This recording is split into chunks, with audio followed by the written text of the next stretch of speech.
Good morning, myself Bharti Bagati, teacher UPS Arampura. हम class 8 का lesson पढ़ रहे थे, कंबस्चन। अब इसका नेक्स्ट टॉपिक है fuel. What is fuel? Fuel होता क्या है? ठीक है, देखिए पढ़िए। The sources of heat energy for domestic and industrial purpose are mainly wood, charcoal, petrol, kerosene. इसका मतलब है कि जो सोर्सेज है किसके, हीट एनर्जी की, जैसे जो हम जलाते हैं, जैसे हमें हीट मिलती है, किससे मिलती है? वुड को जलाते हैं, यानी कि लकड़ी को जलाते हैं सर्दियों में, तो हमें उससे हीट मिलती है या खाना बनाने में। Charcoal, petrol, kerosene extra. These substances are called fuel, यानी कि ये जितने भी substances है जो हमें हीट देते हैं, which give us heat, are called as fuel। समझ में आया बच्चों फ्यूल क्या होता है? A good fuel is one which is readily available।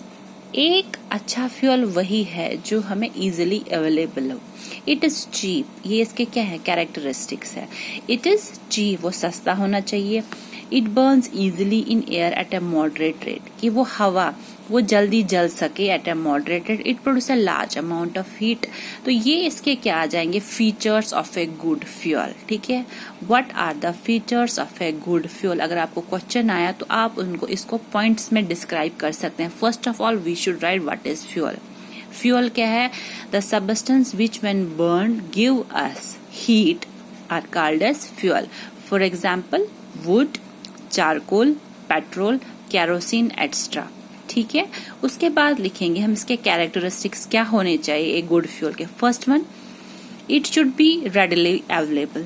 Second one, it should be cheap. It burns easily in air at moderate rate. Very good. Third, it produce a large amount of heat. It does not leave behind any undesirable substance, यानी कि इसमें कुछ residue left नहीं रहना चाहिए। There is probably no fuel that could be considered as an ideal fuel. कहते हैं कोई भी फ्यूल ऐसा नहीं है जिसको हम आइडल फ्यूल कह सके। ठीक है, अभी इतना समझ में आया फ्यूल क्या होता है, उसके कैरेक्टरिस्टिक्स क्या होने चाहिए। Fuel is one which is readily available, शाबाश। It is cheap. It burns easily in air at a moderate rate. It produces large amount of heat. और last one, it does not leave behind any undesirable substance। ठीक है, फिर यहाँ पे लिखा है we should look for a fuel which fulfills most of the requirement for a particular use। Fuel differ in their cost. Some fuel are cheaper than the others। Make a list of fuel। कहते हैं हम list बनाएंगे fuel की। ठीक है, and गैसलेस fuel जैसे कोल, liquid fuel हो गया, केरोसिन गैस में आ गया, नेचुरल गैस। ठीक है, ऐसे ही हम एक लिस्ट बनाएंगे। Next comes the fuel efficiency. Fuel efficiency क्या होता है? कहते हैं अगर आपको कहा जाए कि आप बॉईल करो पानी by using cow dung, coal and LPG as a which fuel would you prefer? Give your reason. You may take the help of your brain. Do these are fuel that proceed and the amount of heat produced on complete combustion of 1 kg of fuel is called its calorific value. The amount of heat energy produced on complete combustion of 1 kilogram of a fuel is called its calorific value। ठीक है, कहते हैं amount किसकी, heat energy की जो produce होती है जब किसी 1 किलो कोई भी फ्यूल कंप्लीट बर्न हो, तो उसको हम बोलते हैं उसका कैलोरीफिक वैल्यू। जो calorific value of a fuel is expressed in a unit, is in a unit called kilo joule per KG. ये कैलोरीफिक वैल्यू का क्या है, यूनिट है। किल जैसे हम कोई भी मेजर करते हैं, कोई सामान लाते हैं हम किलोज में लाते हैं, दूध लीटर्स में लाते हैं, तो ये इसका यूनिट है। इसको हम किस में मेजर कर सकते हैं, kilo joule per kg. The calorific of some fuel. अब यहाँ पे हमें लिस्ट बनाया गया, एक चार्ट बनाया गया, इसमें हमें सबका कैलोरीफिक वैल्यू बताया गया है। जैसे ये फ्यूल्स है, फ्यूल देखो काउडंग केक है, wood, coal, petrol, kerosene, diesel, methane, CNG, LPG, biogas, hydrogen, ये सारे फ्यूल्स है।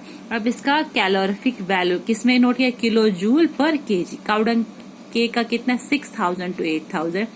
वुड का है 17,000 to 22,000 kilo joule per kg. Very good. Coal 25,000 to 33,000 kilo joule per kg. Petrol 45,000 per kg per kilogram. Petrol और kerosene का same ही है 45,000। Sorry, diesel का भी सेम है। मीथेन का 50,000 है, सीएनजी का 50,000 kilo joule per KG, LPG का 55,000, बायोगैस का 35,000 to 40,000, हाइड्रोजन का है 150,000, ठीक है, 150,000 किलो जूल पर केजी। तो ये एक चार्ट दिया गया है जिसमें हमें कैलोरीफिक वैल्यू बताया गया है किनका, फ्यूल्स का। ठीक है, समझ में आया इतना?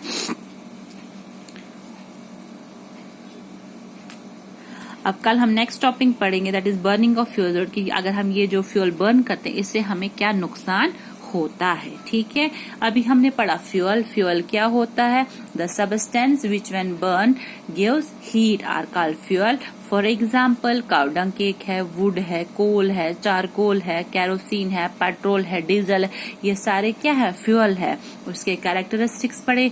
फ्यूल कैसा होना चाहिए? वो हमें आसानी से अवेलेबल होना चाहिए, सस्ता होना चाहिए, वो इजिली बर्न होना चाहिए, और वो प्रोड्यूस जब हम उसको बर्न करें वो हमें लार्ज अमाउंट ऑफ हीट देना चाहिए, और जब वो जले तो कोई अनडिजायरेबल सब्सटेंस न लीव करे। तो ये उसके कैरेक्टरिस्टिक्स आ गए। फिर फ्यूल एफिशिएंसी में हमने कैलोरीफिक वैल्यू पहला। कैलोरीफिक वैल्यू क्या होता है? The amount of heat energy produced on complete combustion of 1 kilogram of a fuel. क्या? 1 kilogram of a fuel is called, it is calorific value. और उसको, इसका मेजरिंग यूनिट क्या है? इसको हम कैसे मेजर कर सकते हैं? इसका यूनिट है किलो जूल पर किलो। फिर हमने ये चार्ट पढ़ा। ठीक है, ओके।